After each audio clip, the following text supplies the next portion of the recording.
Good morning, good morning. Hello, happy Friday, everyone. Hope you're having a great day so far and are looking forward to a good Friday, be it ending or beginning or just in the middle somewhere. It's just beginning for me. I do have, it's my team's at my day job's sprint day. So all of the sprint meetings, all of those fun meetings, that does mean I have to, actually have to head off here around 8:30 at the latest. We'll try wrapping up probably around 8:15 or so. Give me a little bit of time to, change methods, change mentalities for all those day jobs. All right. What were we gonna do? Right, we had realized that in order to have mutable access to whatever is inside of our RC, we need a ref cell. So we're gonna play around with ref cells a little bit. So I have, go ahead and reset you.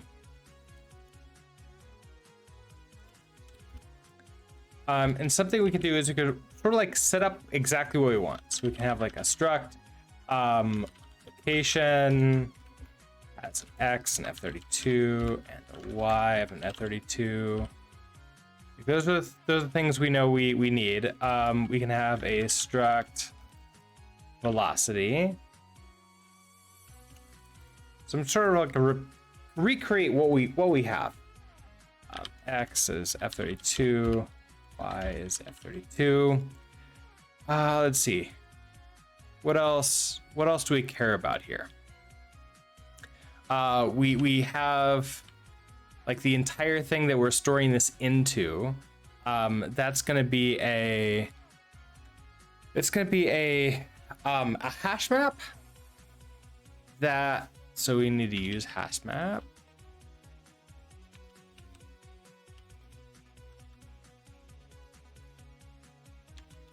What is it? Standard structures, data structures, containers, collections. Is it a hash map like that? I want to say yes. I run you.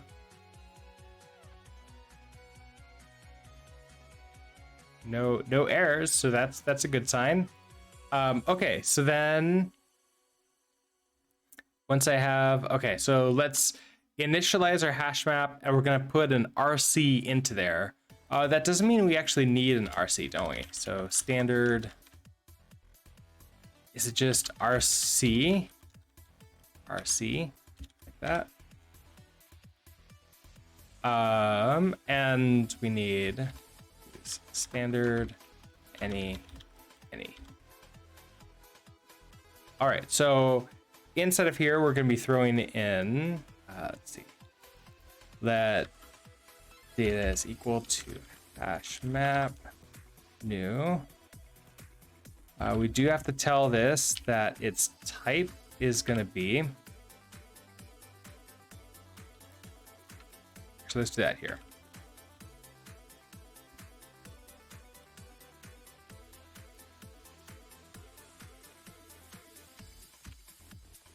Okay, so we're gonna have a type ID.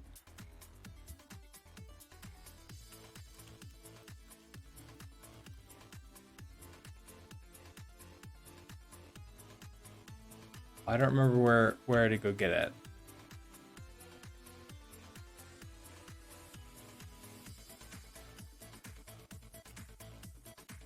Standard any type ID. Right, that's right. Like that. Okay, so we're gonna have this as the type ID is the any here. And then the actual data is gonna be an RC. And inside of that, now the initial plan is to store like a dyn any. We can verify that we have that working. Stop saving. New, we need to make this mutable. So I should be able to now insert It's like give ourselves a collection, location, and a velocity. Oh, and this is going to be a vector of these.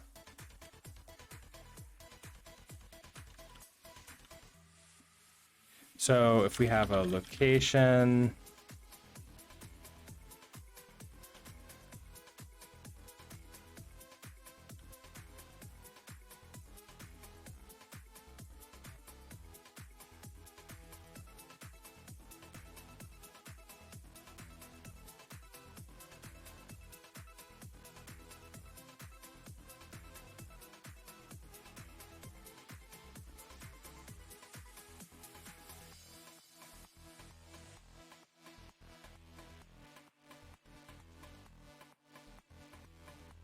okay, so I have like the habit of like clicking Command S or Control S, I guess, on this keyboard.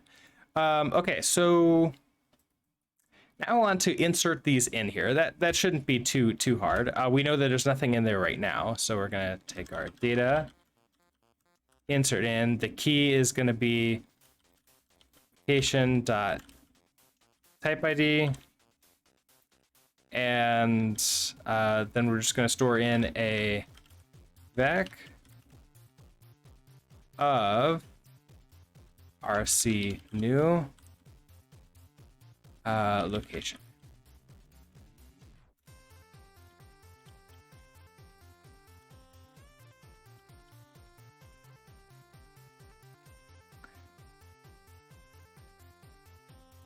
I want to say this is going to be like that. Like everything else in Rust.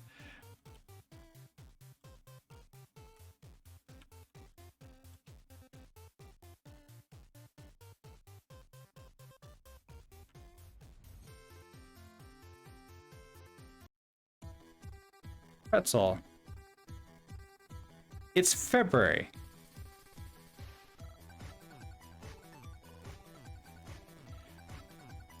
Okay, let's see, this is gonna be an RC new, and then we're gonna throw in the velocity. This should all work.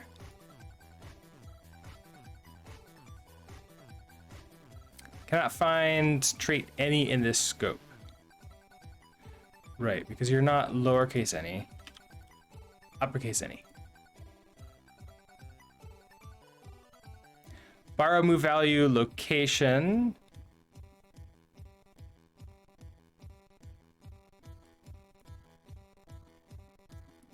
I don't think I can, well, I would think I could do this, but maybe it's because it's all in one line.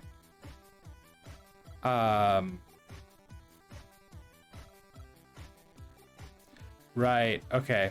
So yeah, we're temporarily moving here. Let's just implement, we can just derive.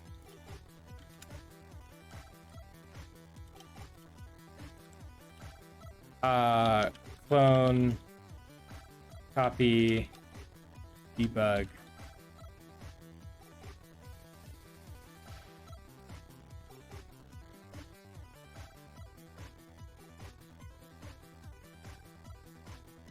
Okay, excellent. Not even any warnings. So at this point in time, I should be able to debug the data, and we should be able to see our data in here. Yeah. So type ID we have. Oh, okay. So it doesn't show that in there. I wonder if I can get based upon this type ID now. So can I get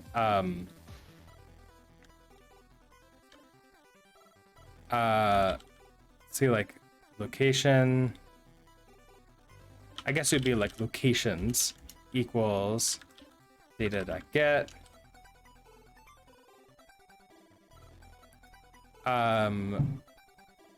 it's going to be the location dot, it's going to be a reference to location dot type ID, and we should be able to unwrap this because we should be able to get the data out, and then I want to debug. I want to see the vector of this one location.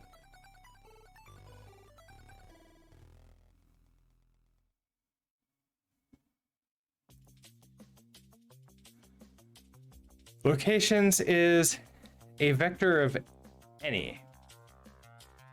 Well, I mean, that makes sense. I guess I need to downcast each of the locations to get like to tell what I want, what I expect it to be, really.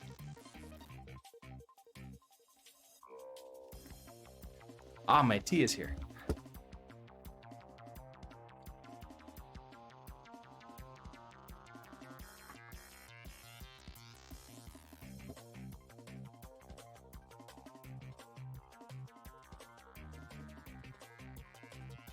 Okay, so if I need to downcast that,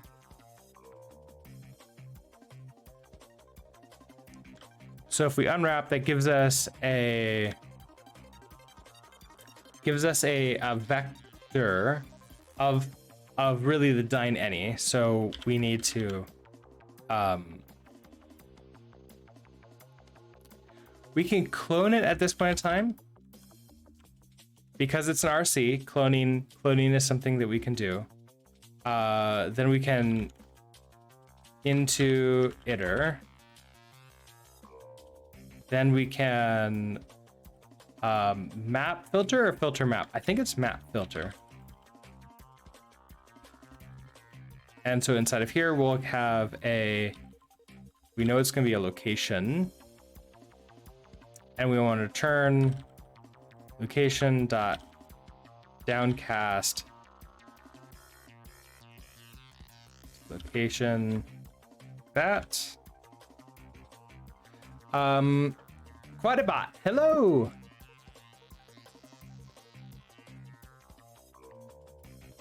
And now let's try debug locations.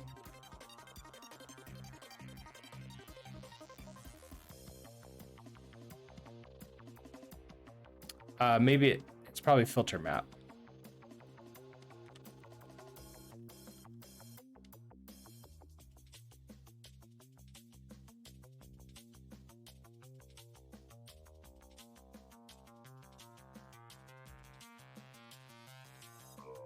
Oh, it's a result. It's a result. Okay, not an option. So I can't use filter map unless I take the result and turn it into an option. That's possible though. We can definitely do that.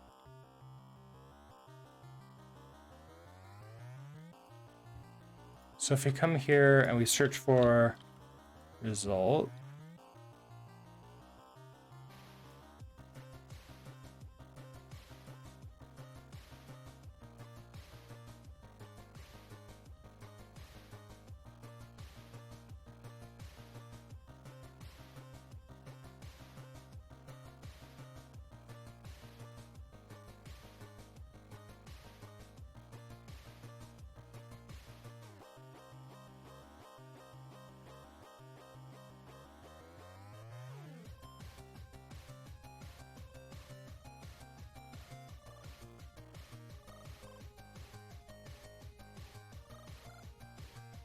I don't know if I can turn it into an option. I think you can convert options to results. I don't know if I can. There's 14.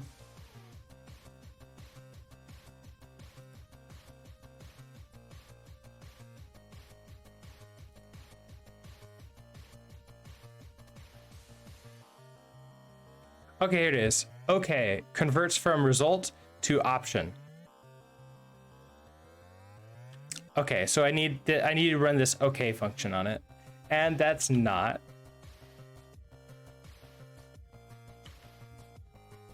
Okay, it's not nightly only, so that's a good sign. So let's take this. So we have location, and we then do dot okay. And let's run you.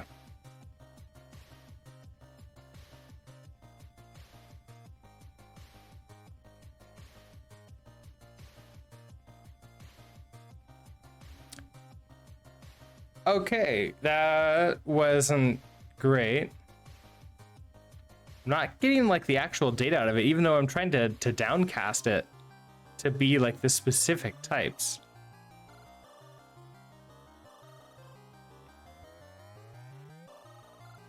Oh, I need to collect it.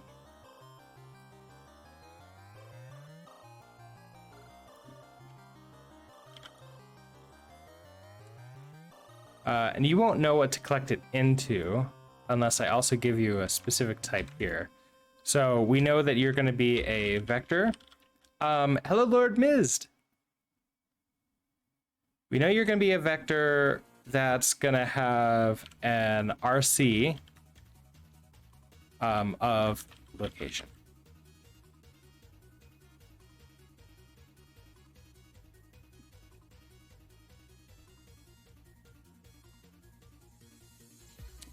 Empty. Cool. That's what we wanted to see.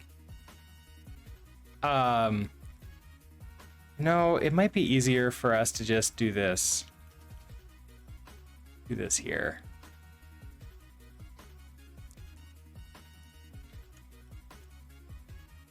Go ahead into documents, code. Oh, what do I have? I have playgrounds. Let's do a cargo. I'm not going to update. I know that there was a new REST version yesterday. I'm just going to use the same version I have been using. Maybe like this weekend I'll update. Okay, so cargo, new. Let's see. This is plain with ref cell. You've been programming in hacks all day? Such a hackser.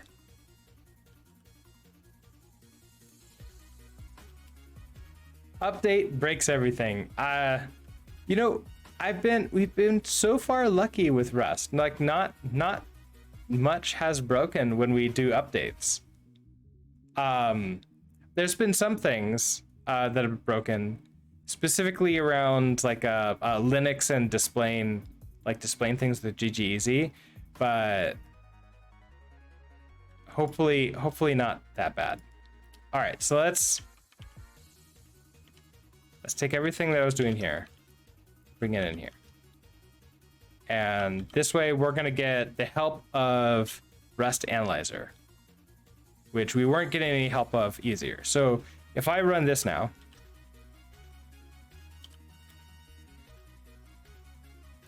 okay, locations is empty. So this is obviously a problem. So I'm really curious. This is obviously wrong. If I just take a look at data. Okay, so you're unable to tell me what that type is even at runtime. I've been programming binding, so it's easy to program JavaScript scripts for a Minecraft mod that can use the scripts to make changes to the game in hacks. Oh, interesting. That sounds fun.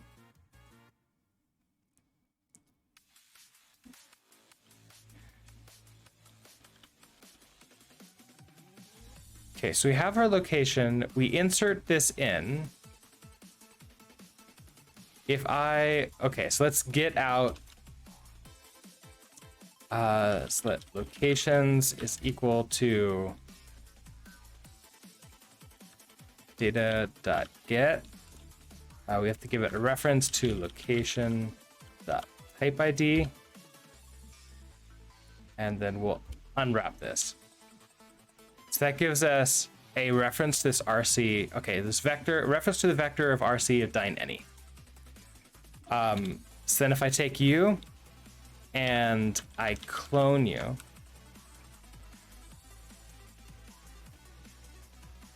and it's cloning the RC, and that should be relatively cheap because the RC, it's just reference counting.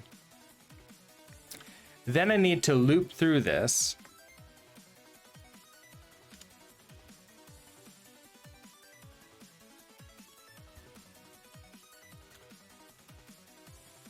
I need to loop through this and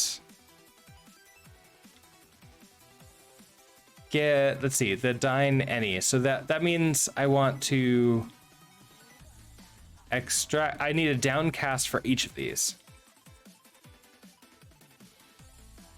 I know you've been suggesting that I take a look into hacks for a long time.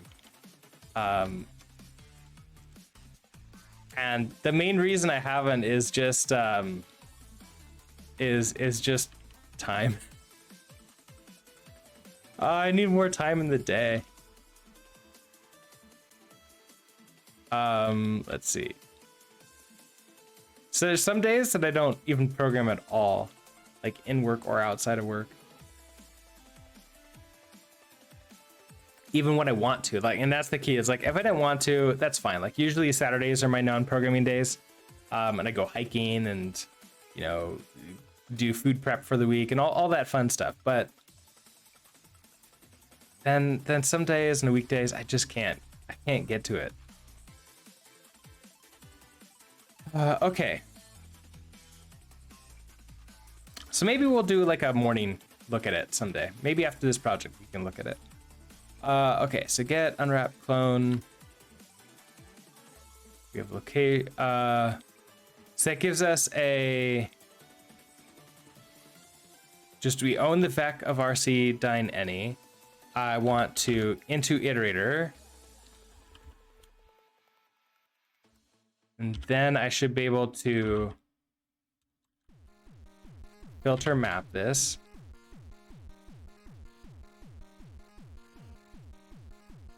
Actually, you know what? Let's clone of position 0. So that just gives us that RC at dyn any. And then I should be able to downcast this to a location, because that's what we put into it. And then we can unwrap this. That should give us this RC location. Here's this data. I want to locations. All right, what are you upset about? Can I move out of index? Stored vec, RC dyn any. I need to get. So get this unwrap clone. I thought I was cloning. What made me want to build my own ECS? Mostly I want to learn how ECS systems like work. In so much as I want to understand a little bit more about them, as opposed to just using the libraries. And so that's what this is all about. Is learning how they work behind the scenes, so I can decide which ones I want to use, and also like troubleshoot whenever I get into trouble. Plus, I've noticed that doing these hard things improves just my general programming and Rust skills. So that's also a good thing to do. Okay, so you're unhappy because even though I clone here, I cannot move out of index of this RC dyn standard any. Yeah, exactly. That's another thing, is like if I decide to stay with my own, I could then own it completely.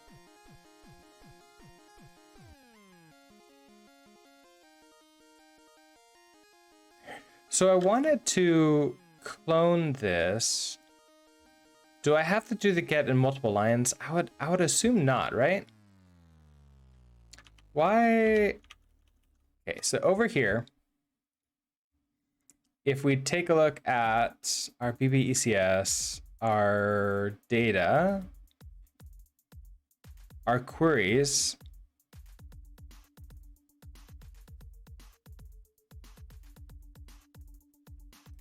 oh, we're getting it out first and then going. I wonder if that's our problem. You can call clone after the index again. Yeah, we can try that. Let me disconnect that one and connect you.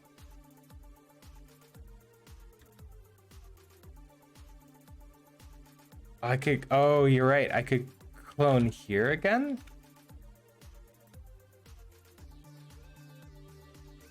What if I only clone there? What if I don't clone here? That's what it is. Okay, so I cloned to the wrong spot. I needed to clone after I find like the RC itself. So I was thinking that I could clone the entire vector and then just grab the cloned thing, but that didn't really work out the way I wanted to. Okay, so now I've cloned, I've downcast to location, and I've unwrapped, so I should have this RC location. If I run this,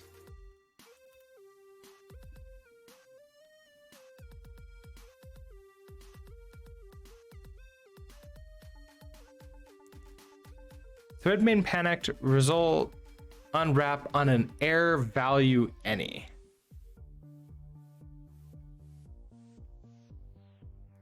Yeah, it is pointless. And initially I was trying to just like undo everything, but I sort of feel like I haven't,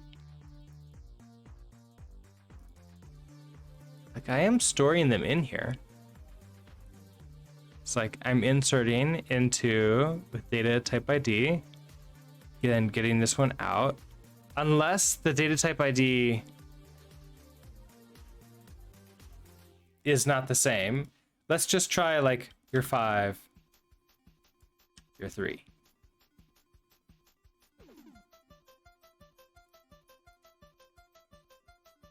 So reference to 5. That. Oh, and you need to know what these are. I-32s.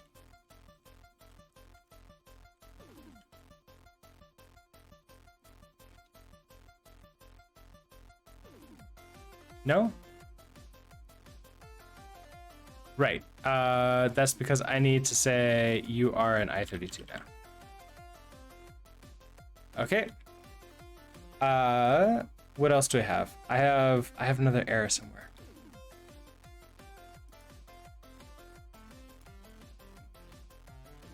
Unresolved import in the standard library of map. Thank you, Rest Analyzer. You are so on the ball. I'm sure that the standard library is not working. Okay, here we go. Now we get out our location. So my type ID was incorrect. Like I wasn't getting the right type ID. That's interesting. I think like right now that's not really the problem. So I don't need to worry about it too much. Okay, so once we've set ourselves up for this, the idea of what I want to get to is I want to be able to store this data in and mutate just the velocity when we get it out. And then like keep it back in there. So I want to be able to then like redisplay, like basically get it twice, right? I want to get it once, mutate it, finish that, then get it again, and then see that it's now mutated. That's what I care to see.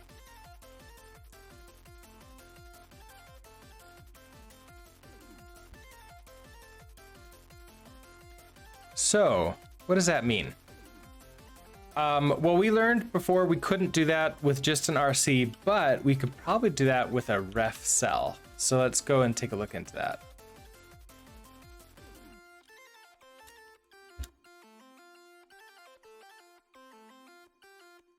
A mutable memory location with dynamically checked borrow rules. Okay, so perfect. So we use new to create a new ref cell.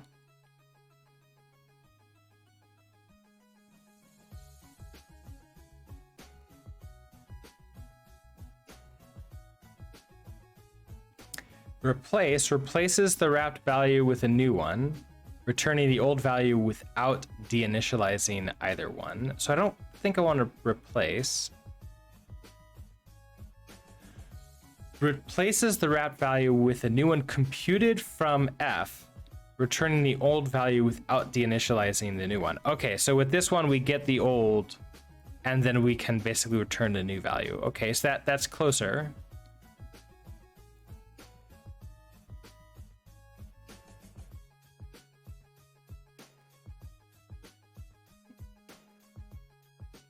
We can mutably borrow the wrapped value.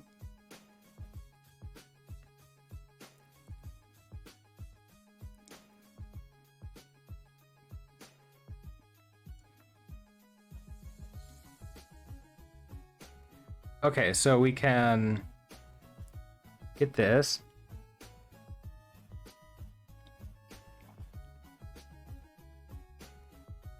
See that borrow mute. Oh, and we can just then set that equal to, well, I guess because it's dereferencing it. So then it's getting directly to where we care about it. I kind of like the idea of that, this function here. Replace with. So we want to use a ref cell. So inside of here, instead of this RC dyn any, inside of RC, we're going to have a ref cell dyn any.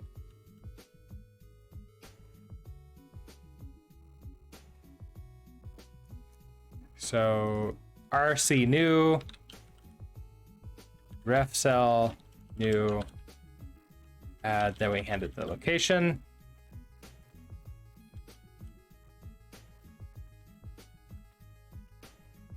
And we'll hand it the velocity. Okay, so now we can't, downcasting this is going to be a little bit tougher now, isn't it?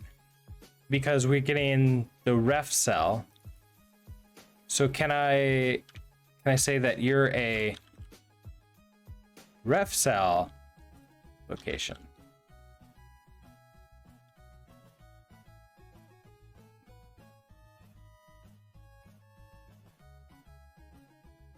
Hold on, what are you? So we clone and you're now an RC ref cell dyn any.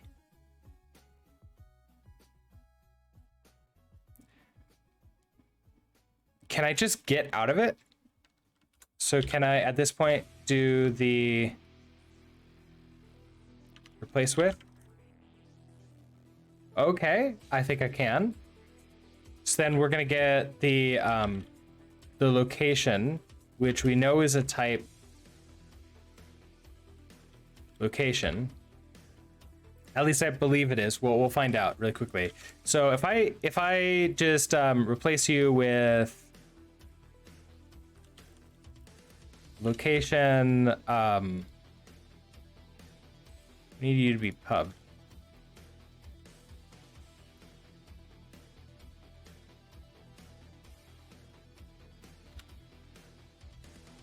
So location.x plus equals to 5.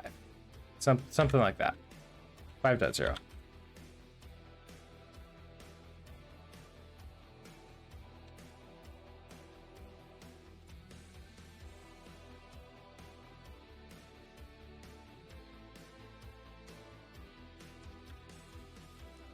Okay, yeah. No method named replace with for this. So it's not ready yet. Because we're still in the RC.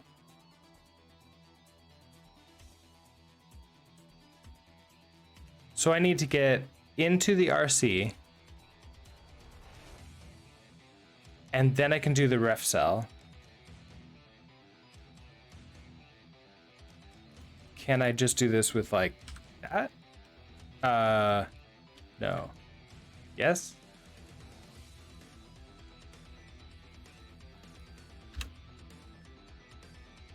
So clone, okay, so that gives us this RC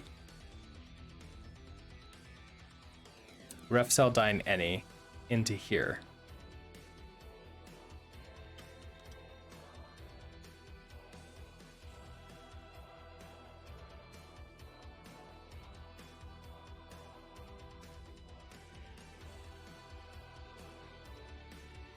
Cannot index into a value of type.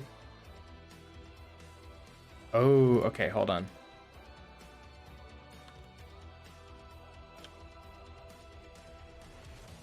Okay. So we have our RC ref cell dyn any. So let's just take a look at this. So locations is a ref cell value any. So then out of here, I want to be able to get inside of RC.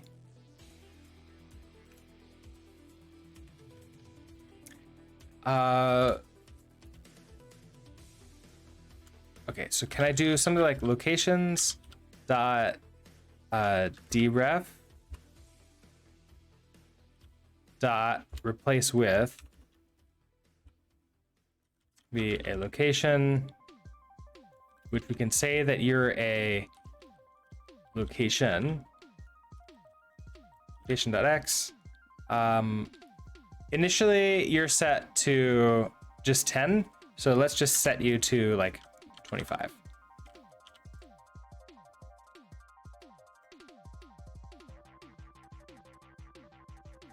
No method named replace with found for reference. Center cell. Okay, so dyn any plus static. It needs to be a dyn any plus static, and because this is just a dyn any, and I don't think I can just do a like a static here.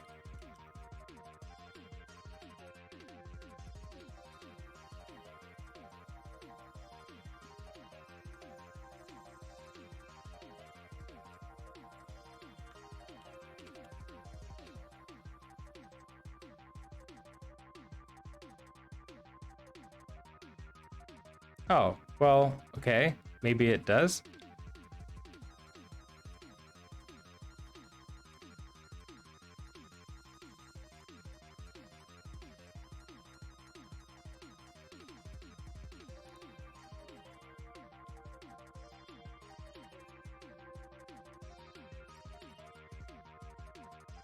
Okay, so dyn standard any plus static marker sized. Okay, so I wonder if we can replace this with like a super trait. So can I say something like trait? This would be like a component equals. I don't remember if this is the correct syntax. I don't know if it's equals or colon. Any plus static plus send plus sync.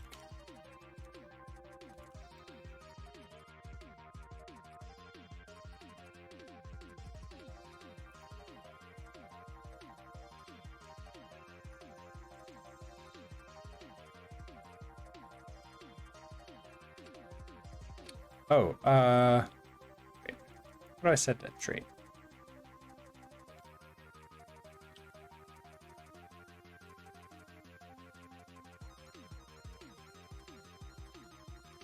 Basically like a custom trait or a super trait.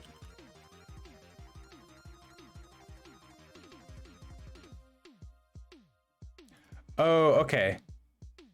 Pub trait iterator. Wait, no, I want to type. Oh, I want to type, not a trait. Advanced types.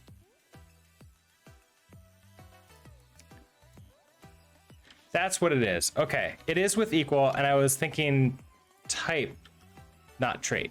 So type component is equal to this. Now it's saying trait objects without explicit dyn are deprecated. Use dyn, okay? Then I threw this into here. You are a component.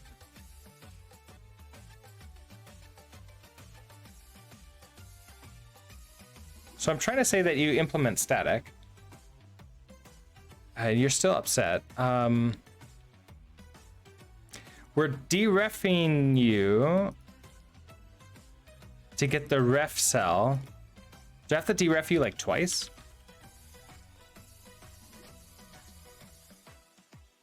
No, I don't think so.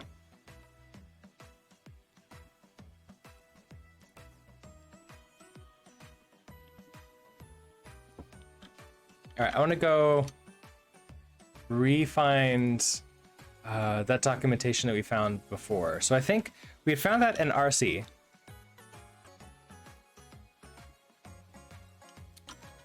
There was something about a ref cell here. Okay, no, not there. Maybe in here.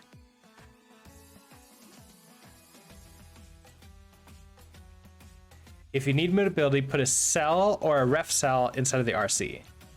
Here's an example of mutability. Okay, so introducing immutability inside of something immutable.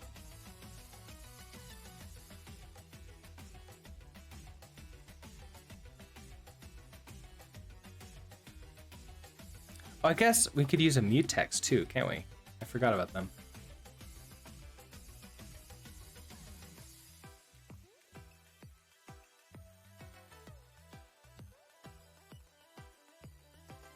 Oh, but like mutexes are mostly for multi-threaded situations. Right now I'm not there, so that's why it would be a ref cell and arc. Okay, so here we have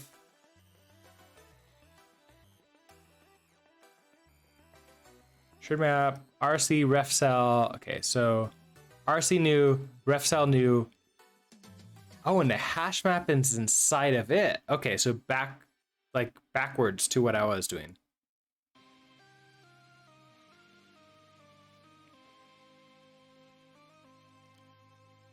Then get the map, which is type ref mute. Okay, shared map, borrow mute. Then we can insert all the stuff that we want.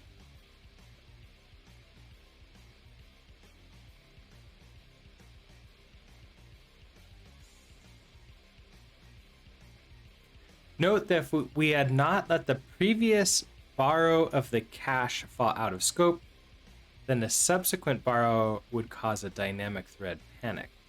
This is the major hazard of using ref cell. Okay, so that's why I have to use this just block here to essentially drop this, which ends the mutable borrow.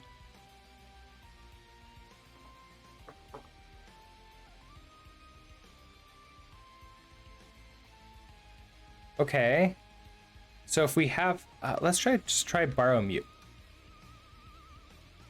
It's like replace with, maybe it doesn't work. So if we've got out here, we have this RC and the ref cell, and then this entire fun thing. That means at this point in time, I should be able to borrow mute it. We can do this in here. Well, it doesn't really matter. Let borrowed equals locations dot borrow mute.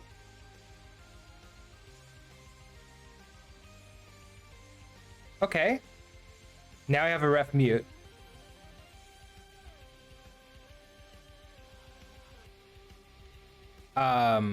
Is this dyn any?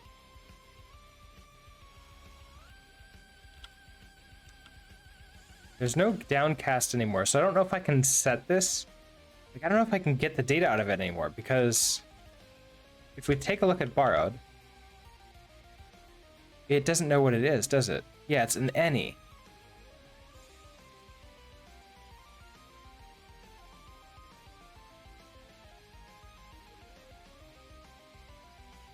So this is the problem of using something like an any. Now, if I wanted to get away with any, there's some things that I could do.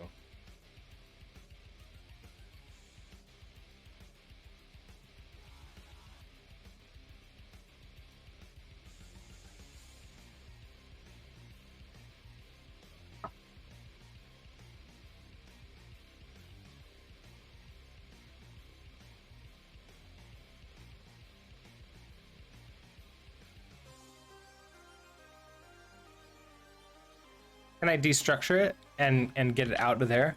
So, oh, wrong one.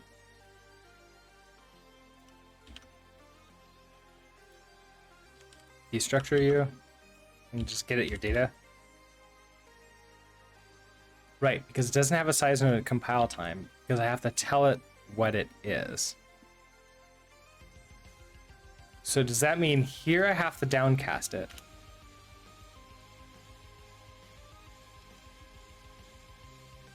Which I can't.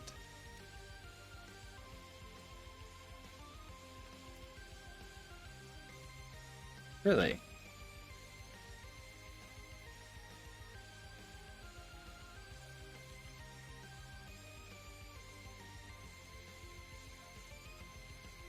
Oh wait, because the problem is that the any is inside of the ref cell.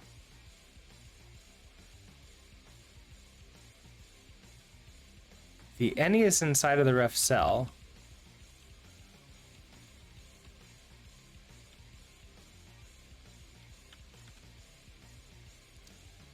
And ref cells probably don't have any kind of like downcast.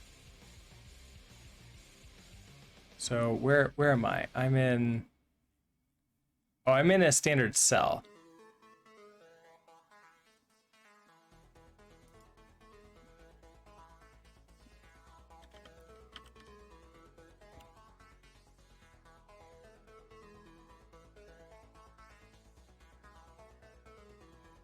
Okay, so I can get as pointer. Returns a raw pointer to the underlying data in the cell. So we can try that.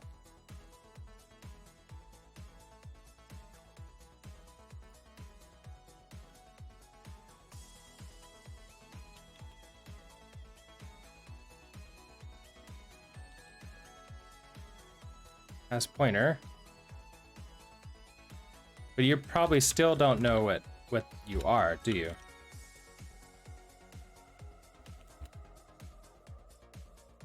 Yeah, it's just like the location of where it is in memory. It's not exactly helpful.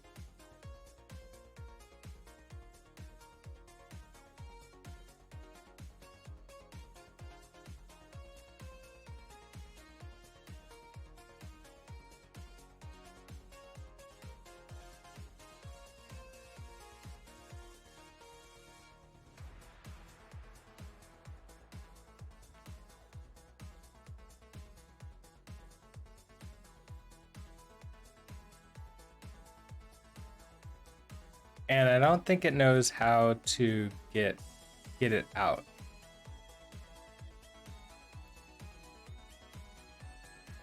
So I think we're running into trouble because of the any.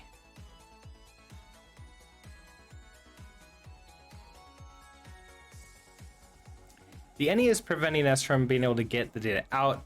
Well, okay, we can get the data out. The any is preventing us from knowing what the data is.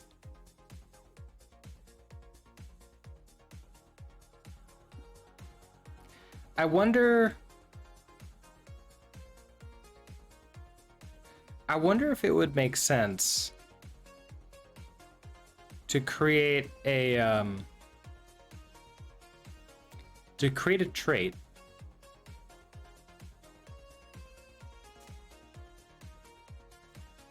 like a component trait that I can then apply to all of my like components, and then use generics to create a unique data structure for every one of those traits dynamically. So it'll basically just like create, oh, you're this one, you're this one, you're this one, and then I can get it out easily. Like now give it out to me, and then I can avoid like the entire downcasting thing.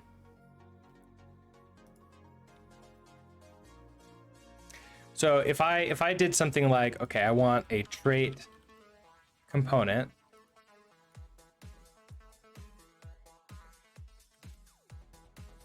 I don't think you need an equal sign there. I think it's just trait component. I could have a type on this. I think that would also work. So I think I could do type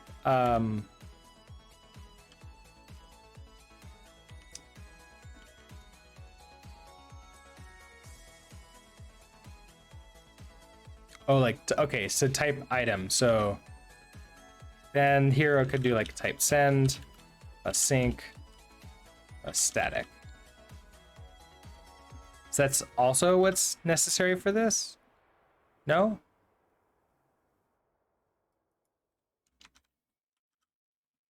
Wait, hold on.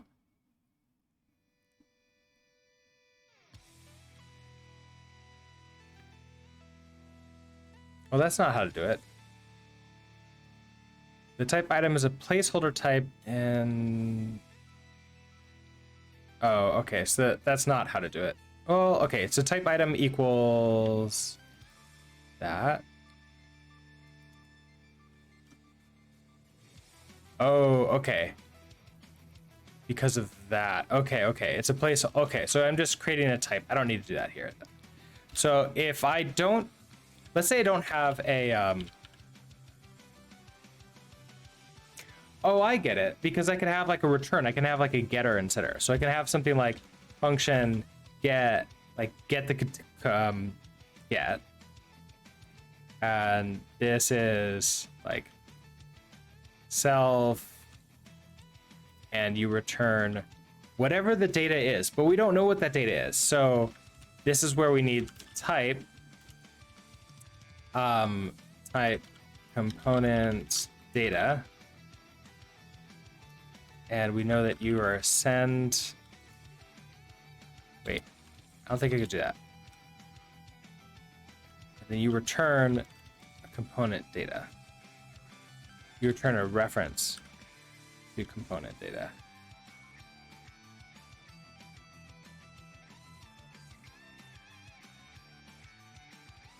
Oh, like so, okay, so self component data, something like that.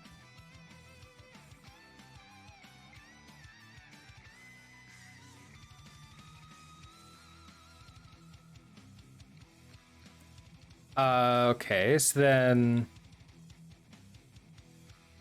what if I don't do any of that stuff? What if I just say like, hey, we have an index here and we store in, like, I don't even know if I need a hash map then.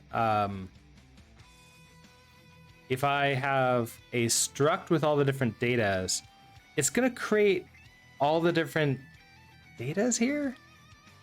No.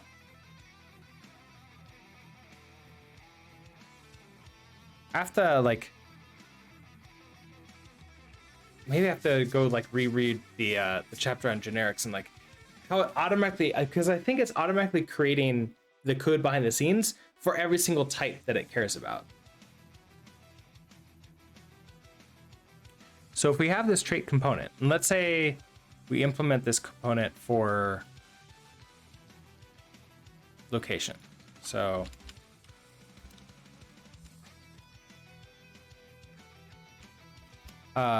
we have this type component data. We're going to return self component data.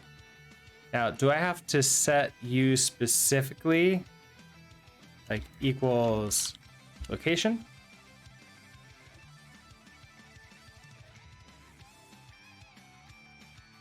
Then to do would be return just self. Okay, so you don't hate that. Then in my data,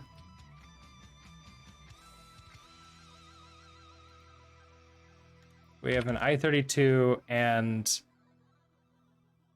well, and this is where it gets interesting. Zirius, hello. What is ECS? ECS stands for Entity Component System. It's an architecture for storing data and manipulating it for games. The big difference between like object-oriented or even some functional ones is instead of just saying like, okay, here's an object that for like, you know, my player, it has a location, it has a velocity, it has hit points, it has points, whatever. Instead of that, we take vectors or arrays or lists or whatever the language you're familiar with the most, and store all the pieces of the component. So all the locations go in one sort of list, all of the velocities go in another list, and so like a single entity would be like index 0 of everything, so like a vertical slice across them all. And so it's a different way of storing the data for it. It's super popular in games, especially like advanced games. Like a lot of the big AAA games are very use ECS systems.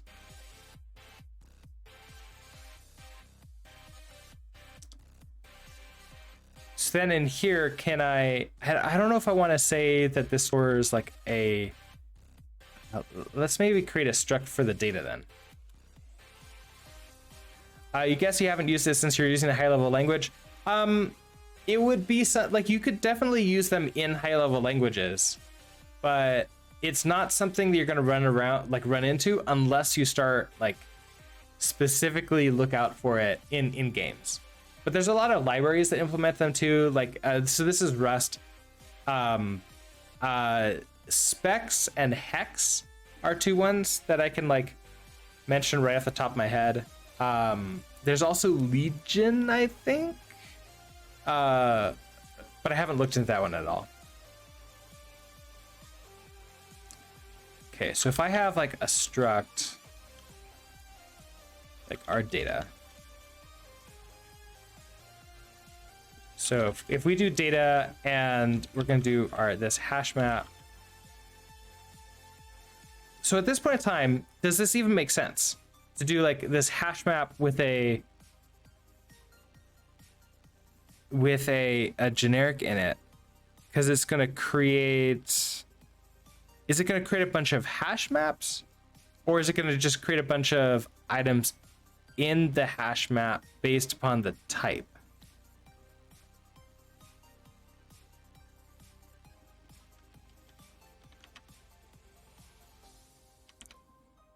We might be able to use this to find out. So let's say I do this. We do like struct data. And let's say we have our data, which is a hash standard collections.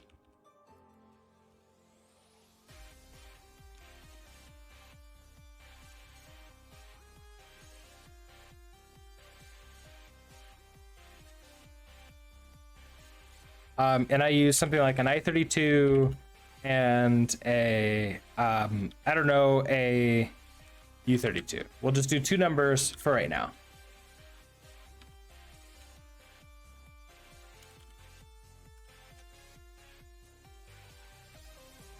If I do this, okay, so we're gonna create a data. So let data equals data.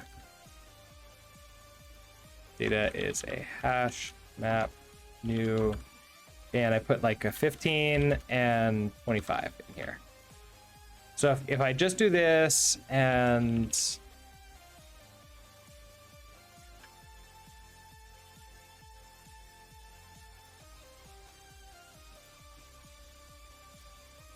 okay, running you should be fine.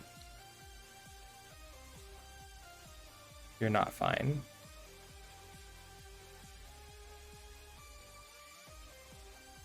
You're not fine because I don't have a closed brackets.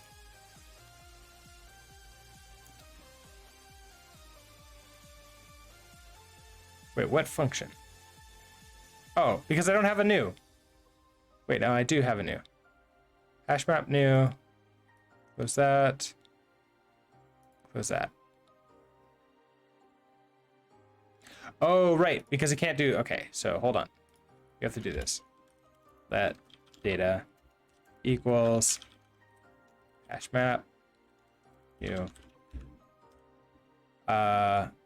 This will be mute, and then we can say data dot insert 15 25.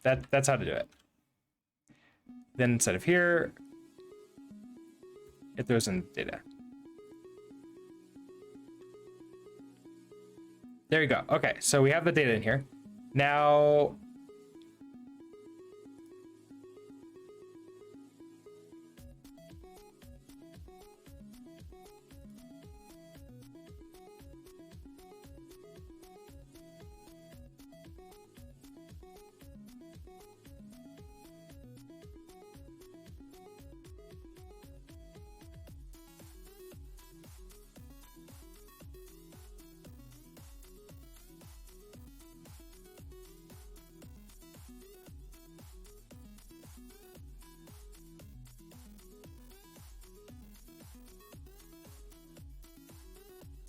Peyton rules, rating with a party of 5. Welcome, welcome, welcome. Peyton, how was your stream? You're giving me an excellent excuse to stop banging my head against code, so that's cool.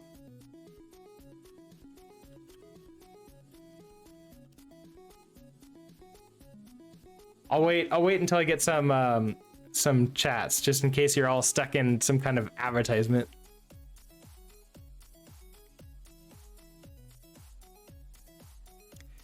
Let and still mutable sounds like redundant to me. Rest doesn't give you the option to define var as const. So there is a const. So I can come up here and do something like const like, I don't know, index of type i32 equals 5. I could do that and then use that in here. That works. So let is just basically create any variable. It's immutable by default, and then I can make it mutable specifically.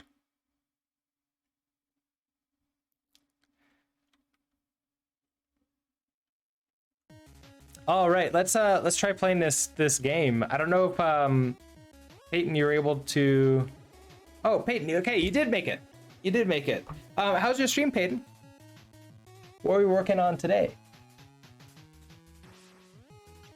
In case you haven't seen it, this is the game that we play when we get rated. You're gonna be able to drop things in chat using these commands inside. We're working on a game loop in Rust. Okay. What are you using an engine, or are you writing the engine from scratch too? Because that sounds fun and hard.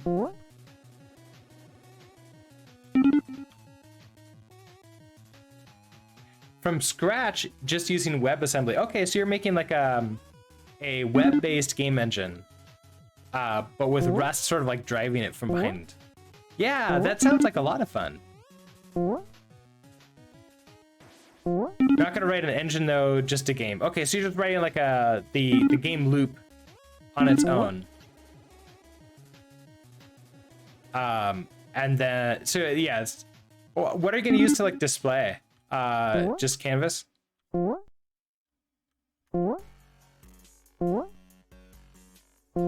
Stop moving. Just canvas for now. Yeah, that probably makes sense. I had trouble when I was trying to figure out how to like display things with canvas, using like specifically using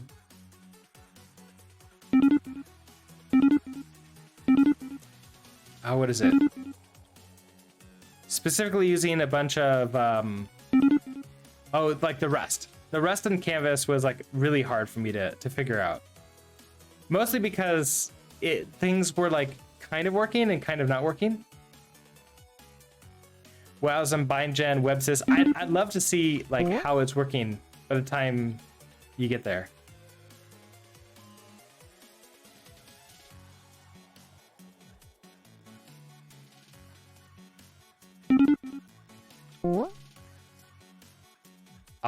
I think I'm gonna win.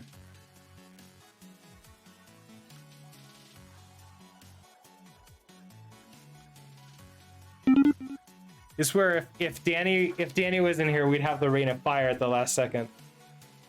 All right.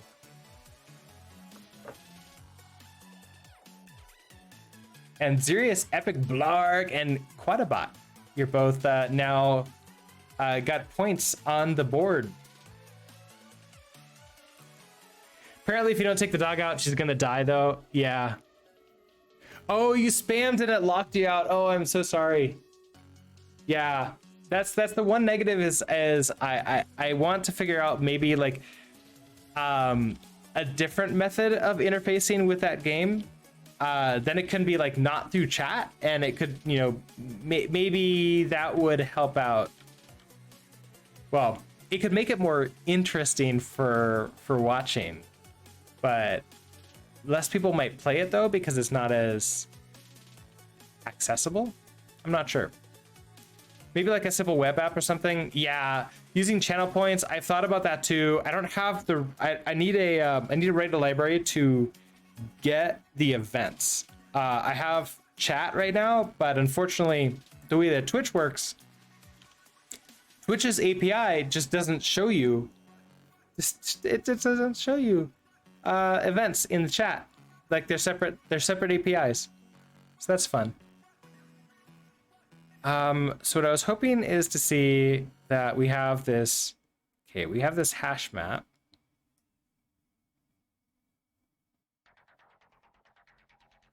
And we have like this data inside of it.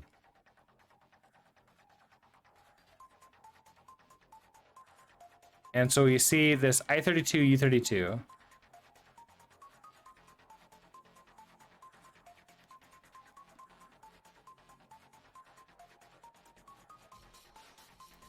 What I'm curious about now is how different this is going to look. So we see this I32, U32 for the hash map. If I switch this now to be a generic, so we're going to say we have this generic T,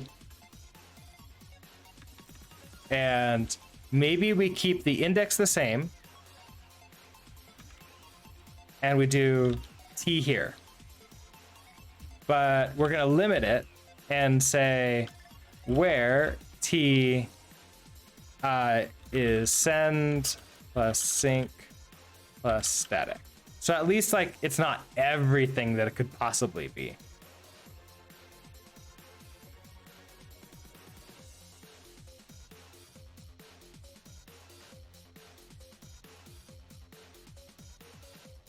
So I32, I32.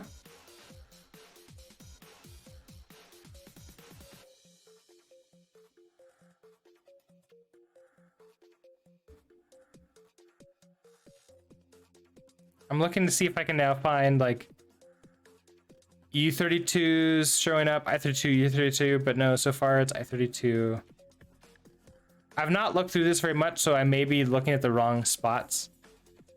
I'm not super familiar with this assembly, like the LLVM IR. The assembly wasn't helpful. That's cool too. Maybe we could try assembly again. Maybe you'll work this time. Okay, here we go.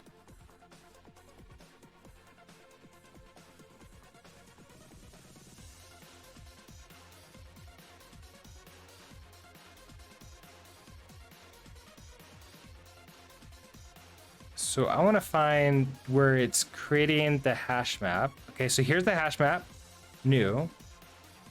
Interesting, it creates it with a random state. Okay, so call the local key T.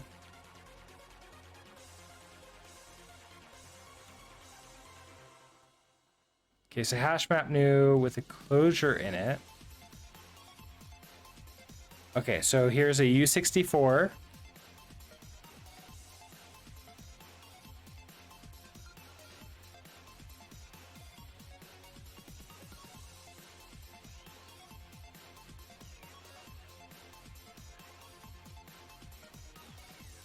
Here's my okay, so here's my insert. Quadabot, okay, you're gonna head out, you're gonna start lurking. Awesome. Well, thanks for being here. And I hope that you have a good meeting.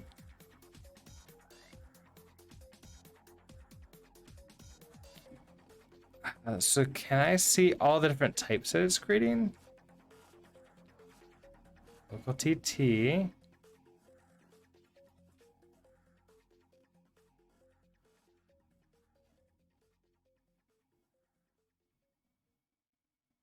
I'm not necessarily seeing the types that's being created.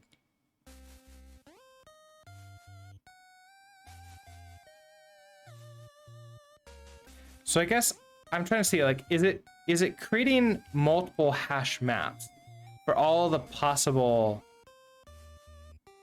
types that it might run into at runtime?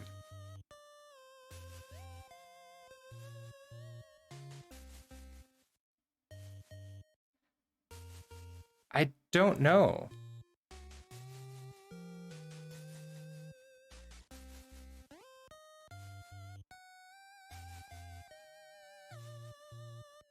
This is a huge output, so it's really kind of hard for me to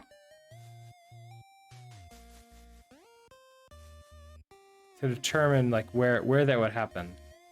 Okay, so here's your like U16s. Can I export it? The playground, yeah. So you can basically compile to assembly, LLVM, mirror, and WASM. Sort of. I know it doesn't have a hash map, but what I was hoping to see. Okay, so here we have like U16, U32, U32, U64, but like.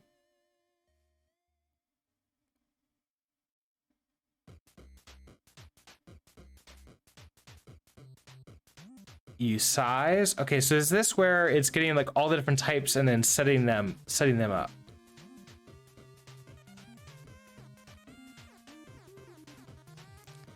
And that's what I was hoping is like to find out. Now, if I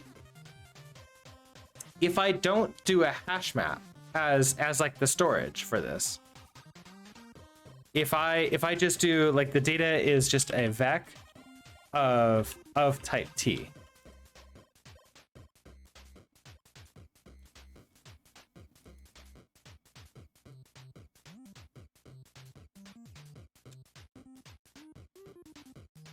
Then data is gonna be like data vec like 15 by 32.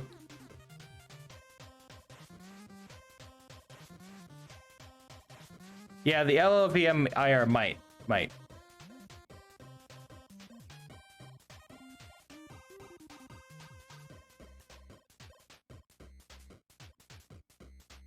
do a vector because it's going to be simpler to see, maybe. So here's this vector of I32. So that's what we have. Also, you need to be I32.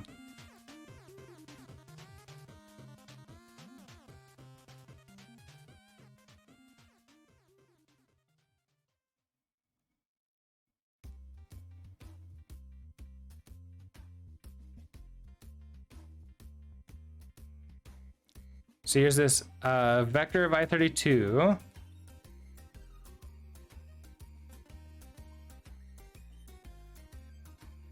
What is my question? I guess like I want to know because I know that with generics it's going to create multiple ones of these behind the scenes to store the data. So like if I have vec of t and I want to like throw in there another vector. If I want to store multiple things together, like multiple types. Because we're running into the any. The problem with any is I can't necessarily get it out, which sucks.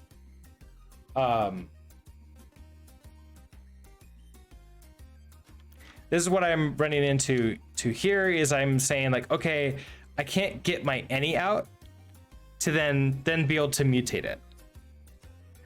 So what I want to be able to do is like know something like, okay, if we have a trait component and I threw that on to like location, for example, here, which returns like what I'm doing.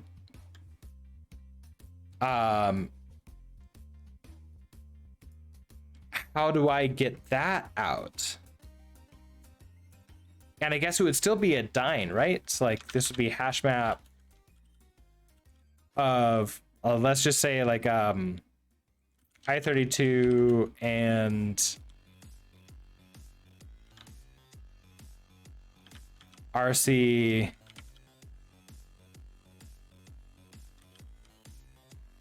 we need like a cell or a ref cell. Then it has to be like a dyn component, which is a problem.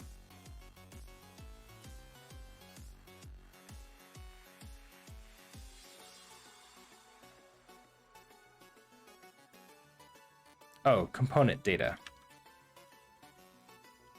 No?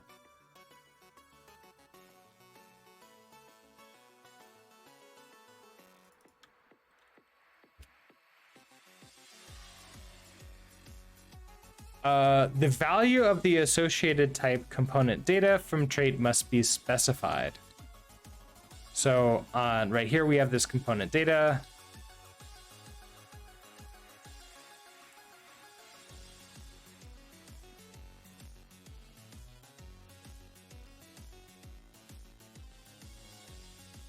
I mean, what if I do that?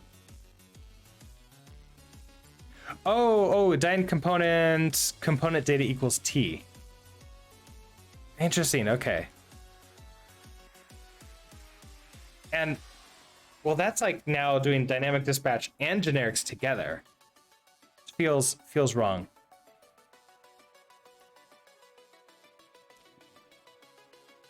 But okay, so dyne component, and then in here, we would have to then say, okay, I got it. This would be component data.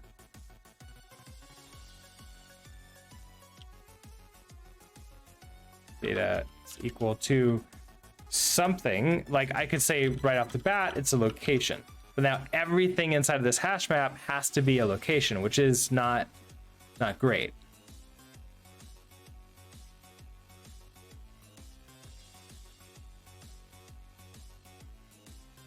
Yeah, I know.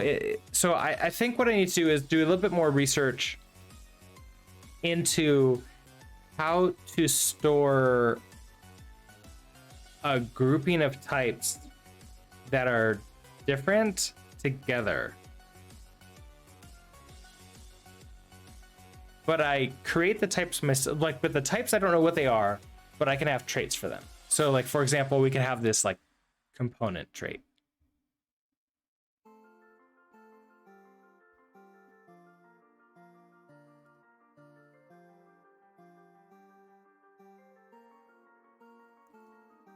Like if I do this, we just like, you know what?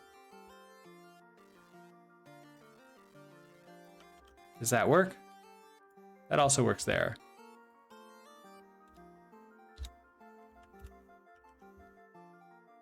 That works there.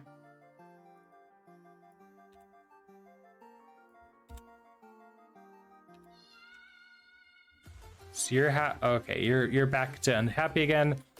The trait component cannot be made into an object. Consider moving get to another trait. Because method get references the self type and its return type. Yeah. So it doesn't know what this is. I'd have to use generics with it. And that's my problem. And so like it ends up running into this entire like back and forth, which is well, hash maps, I have to say like what all of the values are going to be.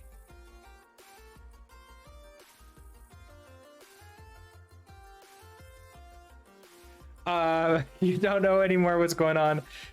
Do we have any recommendation for someone like you who mainly codes in PHP, JavaScript, Python, and wish to jump on coding Rust? It's so low level. Yeah, I might want that. Well, okay. First up, Zerius.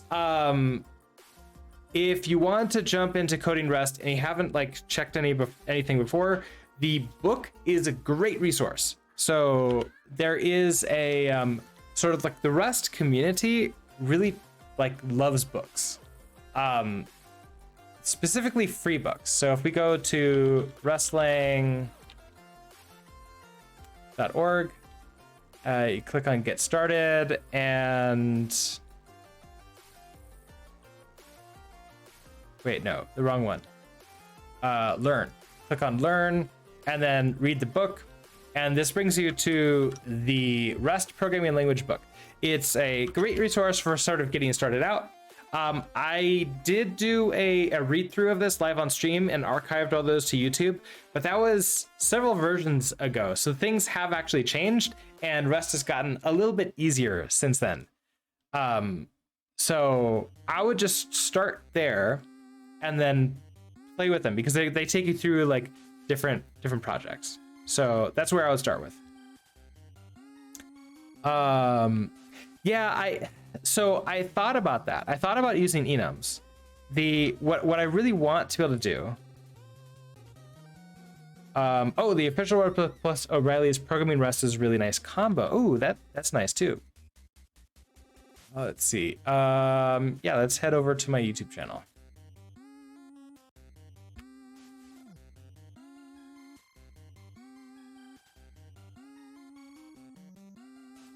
here is my YouTube channel, and I have a bunch of playlists on here. I think one of them is learning Rust, I think. And that's where you can like find all of that stuff. There's still people who like go through it and I get comments on them every once in a while. I try to reply to them all. So there's not very many. So it's pretty easy right now. Now I was hoping to avoid using enums for this. The reason for that is I wanted my ECS system to be sort of like a library that is outside. And I wanted it to be agnostic towards the types that are going to be added in. Now, that being said, I could definitely say, you know what, the ECS also has like a finite number of types that can be added in here. So I could create an enum, for example, and say we support locations, we support velocities. I mean, in that case, then I could just have, well, we would probably make them separate, like locations, velocities, and something else. You'd probably learn Rust better if there's something you're trying to build. Yeah, that's exactly what I do. Like, so I'm to this point where I'm now trying to like do more advanced stuff in Rust. But I started like very, very simply, like just making really basic things. I fell in love with using GGEZ as a game engine in Rust. It's very, very out of the way. Like, it's not trying to do too much for you, so it forces you to write more Rust, which is great. And it's sort of based upon Love 2D, which is a game engine in Lua, which itself is based upon processing.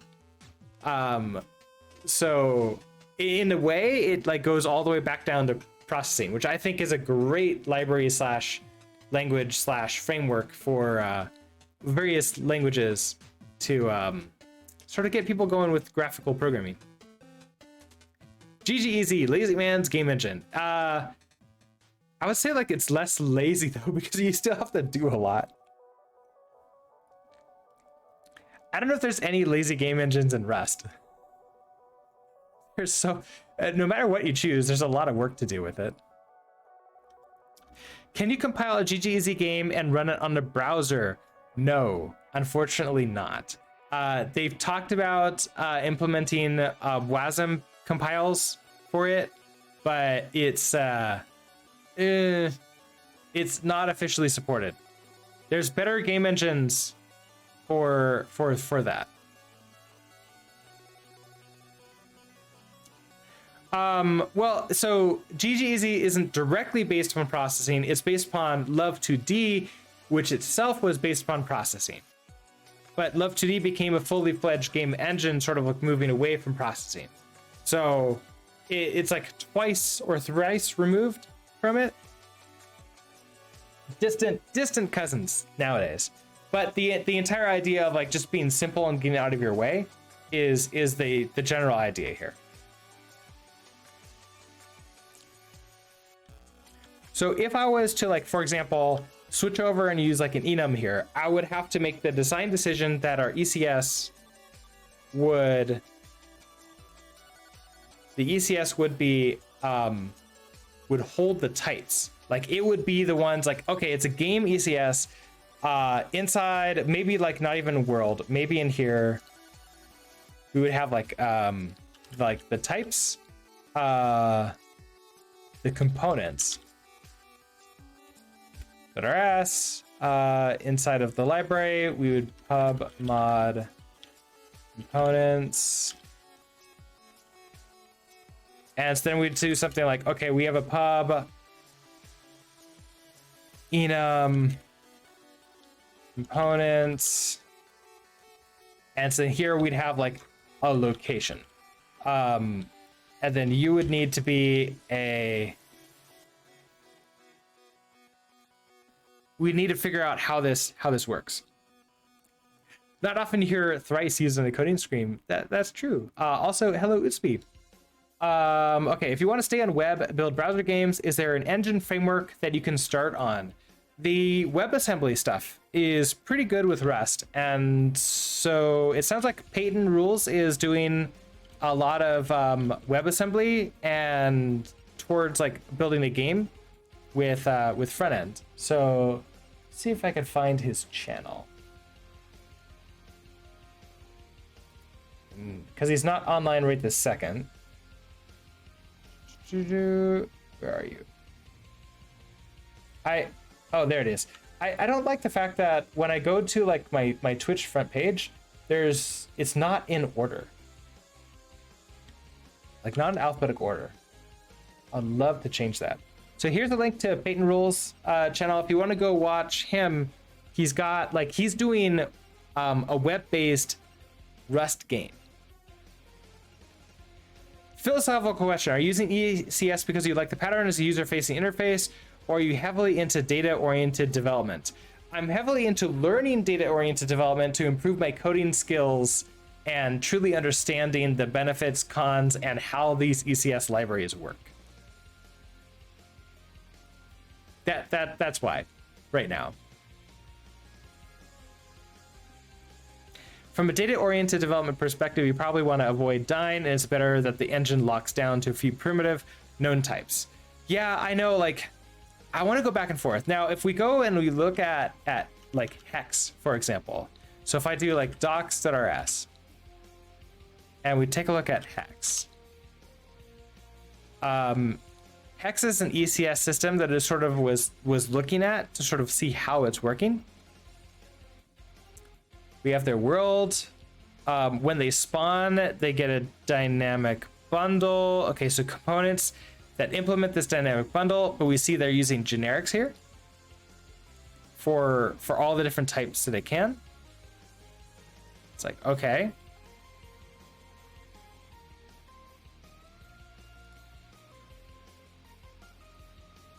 And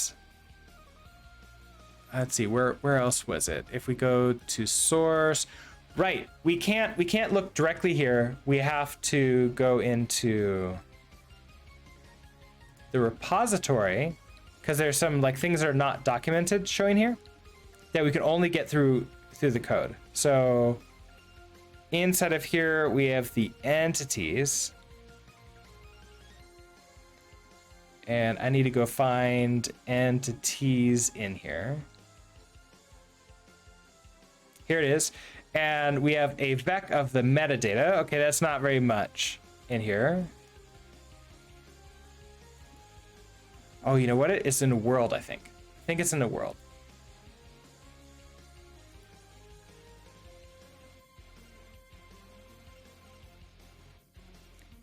We have the entities, which is entities. Then we have this hash map of box type ID and a U32, which I believe is an index. We have archetypes. I've been trying to figure out like exactly where the data is being stored. So if we can take a look at spawn, we get in these components, we flush, we allocate an entity, spawn inner entity component. So then if we go take a look at spawn inner,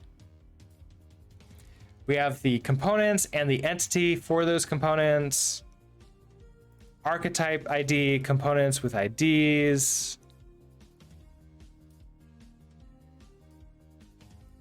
So,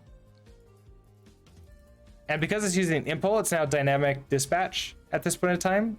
So it is like we're leaving the sort of like purely data driven, but it's still data driven, if that makes sense.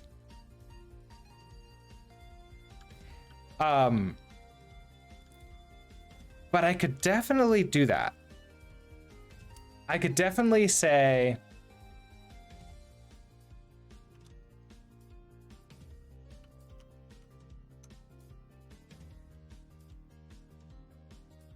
I wonder now. So if I say something like I have location,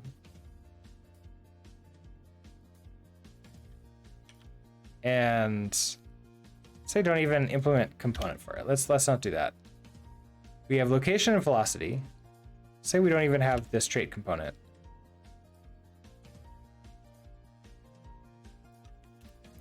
if I do this hash map, and we do type T here, T, where T implements location or velocity, like one of these. It's like, that's an incredibly specific. Oh, expected trait. Okay, so I do need a component. I need a marker trait. So trait component. If I just do that, so it's just a marker trait. Well, component or location. Well, component for velocity. Okay, there's no functions in there yet. Then T, you implement component. That's all we care about. So it's just a hash map that implements that. We this now. I'm not going to tell you exactly what you are. We're going to say, okay, a new hash map. We insert this into data. So hold on, this is all.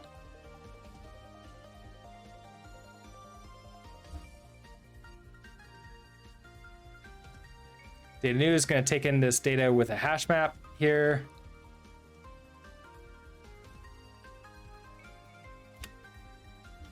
Let's reset this. I'm going to say let data equals data hash map new.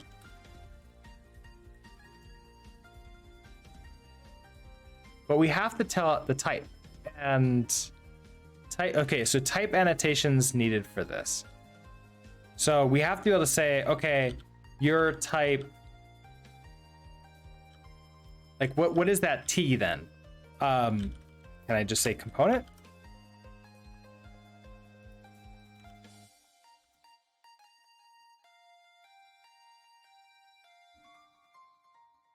Okay, so you need to be not just component, but also plus static.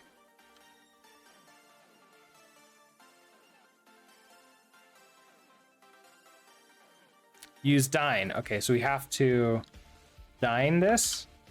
But if we dyn, we can't do that. So now we need to like put this in a box. And so we run into the same problem over and over and over again, regardless if we use generics or not. So like box dyn component. I guess I can't use box dyn component here. So then, okay, like location. Well, fine. Now I'm just stuck to using only location set of data.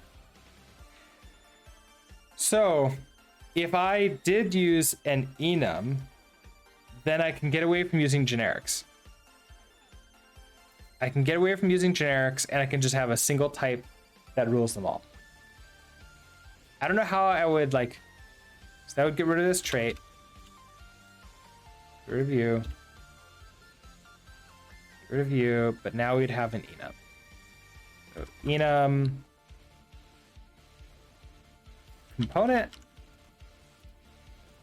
And then we'd have something like our location. And we need you to be like a type, I guess like a tuple type location. Like that's what you're storing? Let's see, is that the wrong? Oh, right, it's just that. And we can have like a velocity, it's tuple type velocity. Like, so I could do this and then instruct data. We don't have any of this. We just say, okay, hash map data and component. Like you're just going to store the component and EI32, and this should probably be like a vec of these components.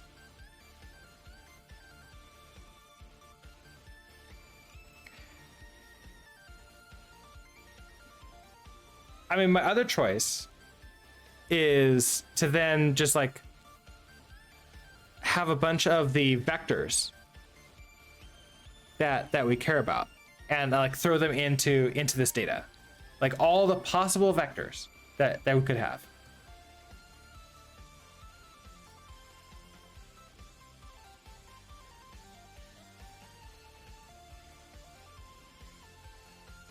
And if we do this and we have something like you're a string, like for the title of it,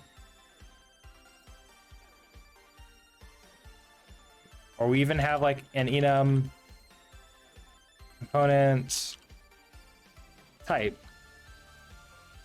which would have just like location, velocity. I put component type here. Then we can say, okay, we have this mute data. We've initialized our hash map. Then I want to like data.insert, data.data. Insert. Our key is going to be a component type. Like we're going to add in a location. And then in here, it'll be the data for it, which will be component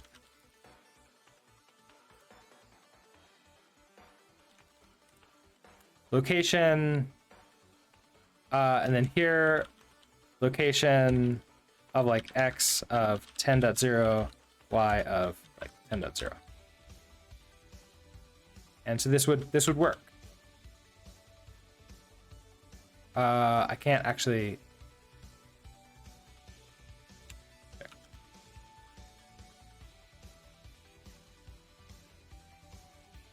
No method name insert found for struct. Data. So data is this hash map.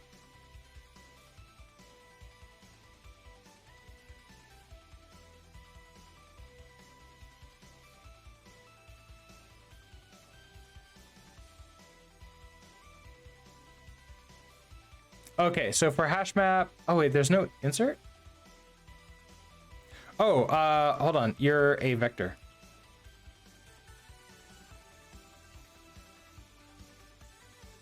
Like that. There he goes. Nope. Still not happy. Component type equal and hash.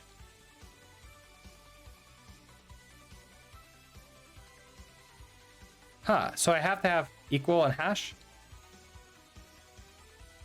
Or is that, that's for the key. Okay, so for this one, I need to derive equal hash. That's what it was. It was the key, not the value. So yeah, this is a lot more data driven, like data oriented.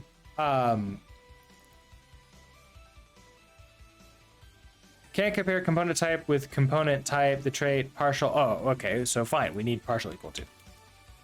Partial equal. There you go. I mean, so like I could definitely do this, and this would make it a lot easier.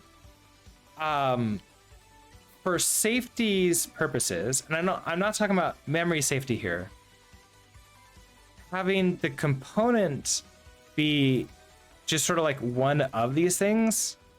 I now can't control like that it is this one. Like what I could accidentally put a velocity in the locations, which is not as good. But getting this out, I can now do things like, well, I'd have to take, okay, so I have to add a debug. Add a debug to this one. And you already got debug and debug. Okay, so I can now debug our data and run this.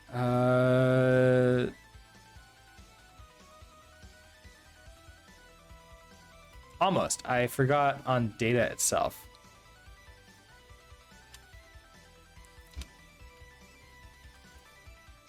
we can now see like, okay, we have our data locations, like all of our locations that have the locations, and that's fine.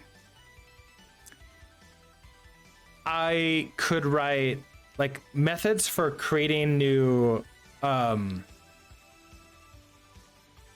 creating new like data, like creating new one, like a new location. I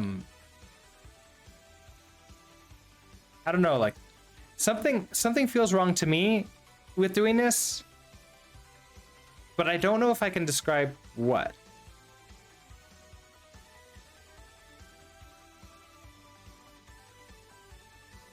And that just might be my like lack of knowledge with like larger projects. And maybe this is just something we have to do, is move the component types for all of my games into the ECS library that I'm creating, which will make it a very specific library type. Like I won't be able to add whatever types that I want anymore. But it will make it faster because it can be all compiled like at compile time. So like it'll run faster and at runtime, which is, I mean, that's not a bad thing. Anyways, it is 8:41. I have my first meeting coming up in less than 20 minutes. So I need to do an emergency stream shutdown so that way I can go and do all that. But you'll never be able to escape the extra level of indirection for each access, which is really bad and not very data oriented. I know. It's like this damned if I do, damned if I don't thing. But probably less damned if I do. So I think you're right. I think I need to go this direction and refactor to using types in the ECS library. And I was hoping to like use ref cells to get stuff out, but then we just ran into trouble with the dynamic dispatch and the any type. So using the type system to our advantage instead of just fighting against it is probably the way to go in this specific case. So with that, I am going to have to leave you all though. So thank you so much for stopping by. I'm going to switch over to the ending screen. It is Friday, so tomorrow I'm taking the day off. It'll give me a chance to sort of think through how, like, where I want to put the types and how to put them. I'll be back on Sunday morning sometime. It's not guaranteed exactly when I'm going to stream then. I sort of like wake up, lazily move around, play with the cat, and then I'll be on. So stay tuned, like follow me here on Twitch or follow me on Twitter, and you'll get notifications when I go live. With that, I hope that you have a great rest of your Friday, great Saturday, and I'll see you on Sunday. Bye, everyone.